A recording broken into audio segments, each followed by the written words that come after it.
తెలుగు సాహిత్యం, సాంప్రదాయం, కళలు, తెలుగు వారసత్వ సంపద, భవిష్యత్తు తరాలకు అందించే ఉద్దేశంతో జరుగుతున్న ప్రపంచ తెలుగు మహాసభలు ఏవైతే ఉంటాయో ఆ మహాసభలకి ఈసారి హైదరాబాద్లోని హెచ్ఎస్సిసి నోవాటెల్ వేదిక కాబోతూ ఉంది.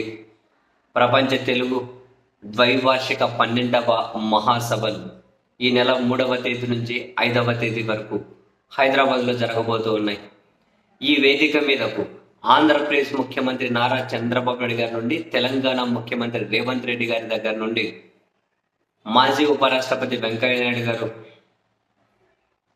అండ్ తెలుగు సినిమా ప్రముఖులు చిరంజీవి గారు, రాఘవేంద్రరావు గారు, బాలకృష్ణ గారు, మురళీమోహన్ గారి దగ్గర నుండి చాలా మందిని ఆహ్వానించారట. 3 రోజుల పాటు జరగబోయే ఈ వేడుకల్లో ప్రపంచవ్యాప్తంగా ఉన్న తెలుగు ప్రముఖులందరూ కూడా ఎవరెవరు ప్రముఖులు అవుతారో చూడాలి. బట్ ప్రపంచవ్యాప్తంగా ఉన్న తెలుగు ప్రముఖులందరికీ కూడా ఆహ్వానాలు అందాయట. అండ్ ఇందులోనే బిజినెస్ మ్యాన్ అచీవర్స్కి సంబంధించి కొన్ని అవార్డుల ప్రదానం కూడా చేయబోతూ ఉన్నారు. 3వ తేదీ ప్రారంభ కార్యక్రమానికి ఆంధ్రప్రదేశ్ ముఖ్యమంత్రి గారు, 5వ తేదీ ముగింపు కార్యక్రమానికి తెలంగాణ ముఖ్యమంత్రి రేవంత్ రెడ్డి గారు హాజరు కాబోతున్నారట. వీళ్ళల్లో ఒకరిని అంటే రేవంత్ రెడ్డి గారిని వీలైతే ప్రారంభ కార్యక్రమానికి కూడా వచ్చే విధంగా అయితే నిర్వాహకులు ప్రయత్నాలు చేస్తూ ఉన్నారట. సో మొత్తం మీద తెలుగు ప్రముఖులందరూ కూడా ఈ వేదిక మీదకైతే ఒకే వేదిక మీదకైతే హాజరు కాబోతూ ఉన్నారు.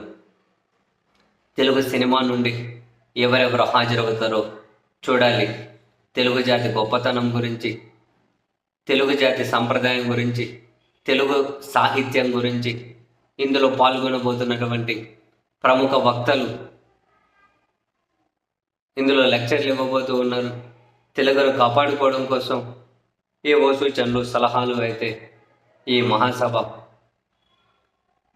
తీర్మానాలు చేయబోతుంది. మొన్నటికి మనం చూసాం విజయవాడలో ప్రపంచ తెలుగు రచయితల సంఘం మాజీ చీఫ్ జస్టిస్ ఎన్వి రమణ గారి దగ్గర నుండి సుజనా చౌదరి, మండలి బుద్ధప్రసాద్, యార్లగడ్డ లక్ష్మీనారాయణ చాలామంది పాల్గొన్నారు. అది ప్రపంచ తెలుగు రచయితల సంఘం. బట్ ఇది అంతకుమించి పెద్దది. అందుకే 2 రాష్ట్రాల ముఖ్యమంత్రులు కూడా పాల్గొనబోతూ ఉన్నారు.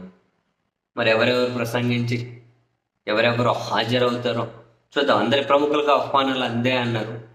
ఆ ప్రముఖుల లిస్టు కూడా అంతా ఒకే లైన్ మీద ఉండొచ్చు అని నాకైతే అనిపిస్తూ ఉంది.